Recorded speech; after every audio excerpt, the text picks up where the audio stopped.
அனைத்து வகையிலும் தமிழக மக்களை கொச்சைப்படுத்தும் வகையில் திமுக தலைவரும் நிர்வாகிகளும் செயல்பட்டு வருகின்றனர் என்று தமிழக பாஜக ஒருங்கிணைப்பு குழு தலைவர் ராஜா தெரிவித்துள்ளார்.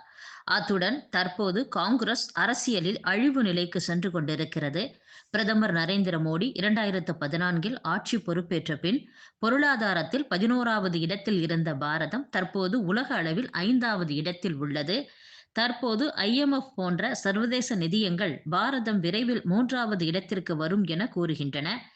நடிகர் விஜய்க்கு கீழ்மட்ட அளவில் கட்டமைப்பு இல்லை, கட்டமைப்பை உருவாக்கும் முயற்சி இருப்பதாகவும் தெரியவில்லை. அனைத்து வகையிலும் தமிழக மக்களை கொச்சைப்படுத்தும் வகையில் திமுக தலைவரும் அதன் நிர்வாகிகளும் செயல்பட்டு வருகின்றனர்.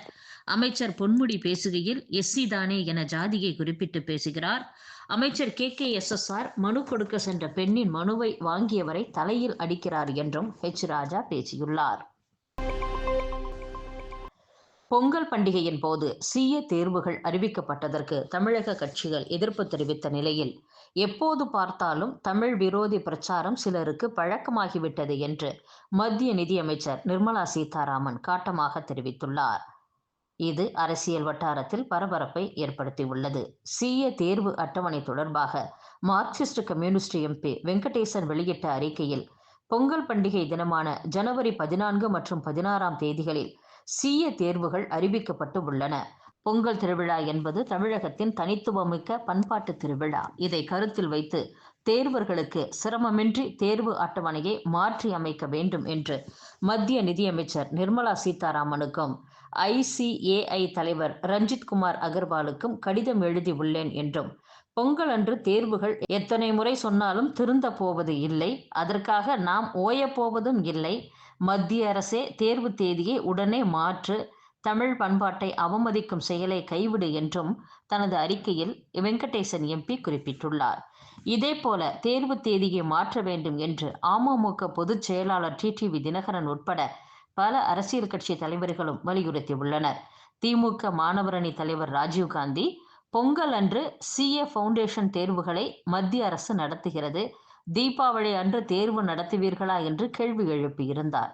இதற்கு பாஜக மாநில செயலர் SG சூர்யா பதிலளித்துள்ளார். அதில் இதே பொங்கல் தான் மற்ற மாநிலங்களில் மகர சங்கராந்தி, வட மாநிலங்களில் லோஹ்ரி, உத்தரப்பிரதேசத்தில் கிச்சடி, குஜராத் மற்றும் ராஜஸ்தானில் உத்தராயணி, ஹரியானா, பஞ்சாபில் மாகி என்று கொண்டாடப்படுகிறது. எனவே பொங்கல் தமிழகம் மட்டுமின்றி இந்தியா முழுவதும் கொண்டாடப்படும் தேசிய பண்டிகையாகும். உங்கள் கோட்பாட்டின்படி பாஜக அனைத்து மாநிலங்களுக்கும் எதிரானதா? மேலும் CA தேர்வு தேதியை மத்திய அரசு முடிவு செய்வதில்லை, ICAI என்ற தன்னாட்சி பெற்ற அமைப்பு நடத்துகிறது. அவ்வமைப்பு தான் தேர்வுக்கான தேதியை தீர்மானித்து அறிவிக்கிறது. மற்றபடி நிதி அமைச்சகத்திற்கும் இந்த நடைமுறைக்கும் எந்தவித தொடர்பும் இல்லை. தொழில்முறை பாடத் தேர்வுகளுக்கு ஏன் இத்தகைய விடுமுறை நாட்கள் தேர்வு செய்யப்படுகின்றன என்பது தொழில் வல்லுநர்களுக்கு மட்டுமே தெரியும் என்றும் குறிப்பிட்டிருந்தார். அவரது பதிவை மத்திய நிதியமைச்சர் நிர்மலா சீதாராமன் சமூக வலைதளங்களில் பகிர்ந்து சரியாகவும் விளக்கமாகவும் பதில் சொல்லி இருக்கிறீர்கள். எதில் பார்த்தாலும் எப்போ பார்த்தாலும் தமிழ் விரோதி பிரச்சாரம் சிலருக்கு பழக்கமாகிவிட்டது என்று கூறியுள்ளார். இது அரசியல் வட்டாரத்தில் பரபரப்பை ஏற்படுத்தியுள்ளது. தமிழக அறநிலையத்துறை அமைச்சர் சேகர் பாபு திருச்செந்தூரில் செய்தியாளர்களை சந்தித்தார். அப்போது கடந்த காலங்களில் கோவில் யானைகளுக்கு தேவையான அடிப்படை வசதிகள் அருகிலேயே செய்யப்படாததால் புத்துணர்வு முகாம் தேவைப்பட்டது. தற்போது 26 கோவில்களில் 28 யானைகளை அறநிலையத்துறையே பராமரிக்கிறது. அவற்றிற்கு புத்துணர்வு முகாம் தேவைப்படவில்லை. வனத்துறை மற்றும் கால்நடை பராமரிப்புத்துறை அலுவலர்கள் மற்றும் மருத்துவர்களோடு கலந்து ஆலோசித்து புத்துணர்வு முகாமிற்கு கோவில் யானைகளை கொண்டு செல்ல வேண்டும் என அறிவுறுத்தினால் அதை ஏற்க அறநிலையத்துறை தயாராக உள்ளது என்றும் கூறினார். முன்னதாக திருச்செந்தூர் கோவில் யானை தாக்கியதில் உயிரிழந்த பாகன் உதயகுமாரின் குடும்பத்திற்கு 10 லட்சம் ரூபாய், சிசுபாலனின் குடும்பத்திற்கு 5 லட்சம் ரூபாயை அவரது குடும்பத்தினரிடம் அமைச்சர் வழங்கினார். அதிமுகவை அழிக்க முடக்க நினைப்பவர்களின் எண்ணம் ஒருபோதும் நிறைவேறாது என்று அதிமுக பொதுச் செயலாளர் எடப்பாடி பழனிசாமி ஆவேசமாக பேசியுள்ளார்.